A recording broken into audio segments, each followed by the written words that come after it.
Gallery Experience. How to Display Art. Episode 1. Too many paintings. Have you ever walked into a gallery and felt overwhelmed before you even had a chance to look at the art? There are paintings everywhere.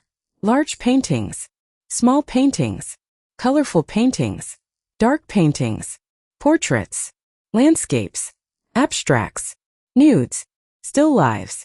Every wall seems to be covered. You look at one painting, then another catches your eye, then another.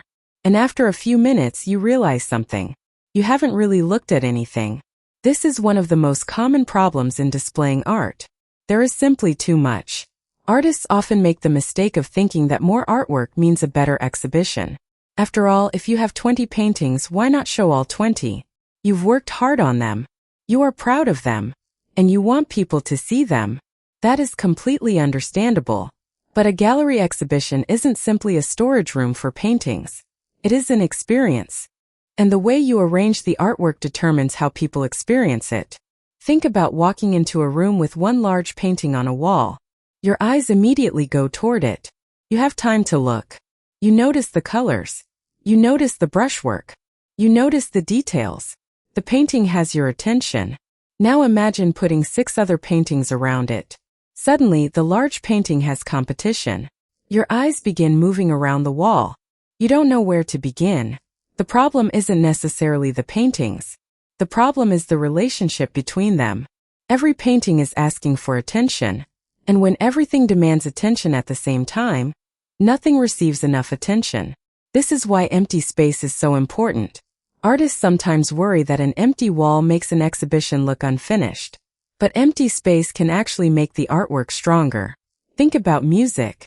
Imagine listening to a song where every instrument is playing at maximum volume all the time. There is no pause, no silence, no moment to breathe. After a while, the music becomes exhausting. Visual art can work the same way. The space between paintings is like silence in music. It gives the viewer a moment to breathe. It allows one artwork to finish speaking before another begins. This is especially important when displaying large paintings. A large painting has physical presence.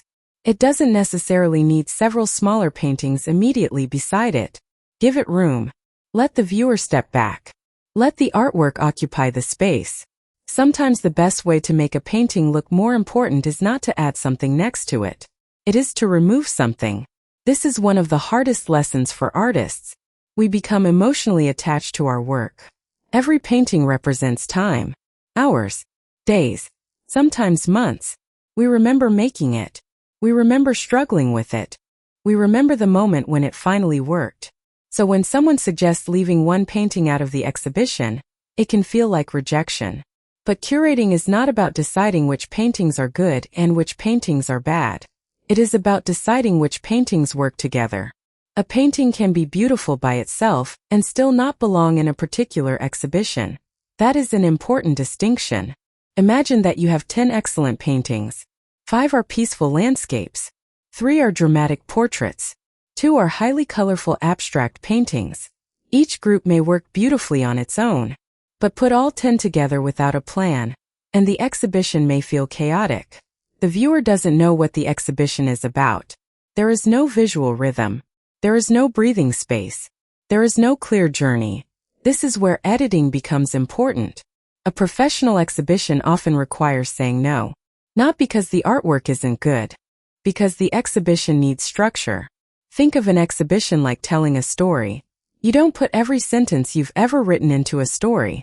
You choose. You edit. You create a beginning. You create a middle. And you create an ending. An exhibition can work the same way. The first artwork should invite the viewer in. The middle can develop the experience. And the final artwork can leave the viewer with something to remember. Even a small exhibition can have this kind of rhythm. Another common problem is hanging paintings too close together. When frames almost touch each other, the individual works can lose their identity. The viewer sees one large collection of rectangles instead of individual paintings. Spacing gives each artwork its own territory. It says, "Look here. Take your time. Then move on."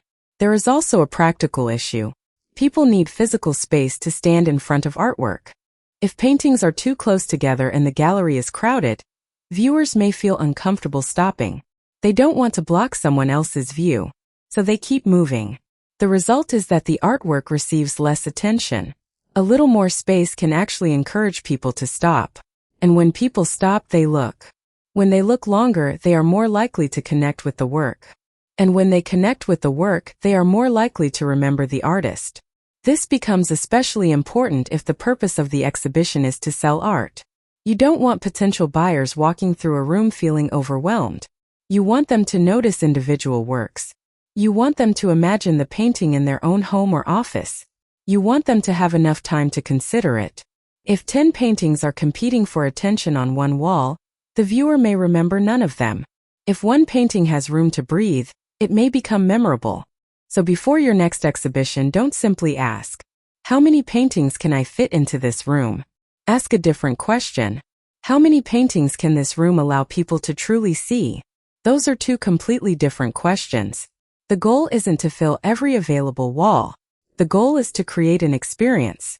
Sometimes the most professional-looking exhibition isn't the one with the most artwork. It is the one where every artwork has a reason to be there. Every painting has space. Every wall has a purpose. And every viewer has room to look. Because displaying art isn't about filling a room.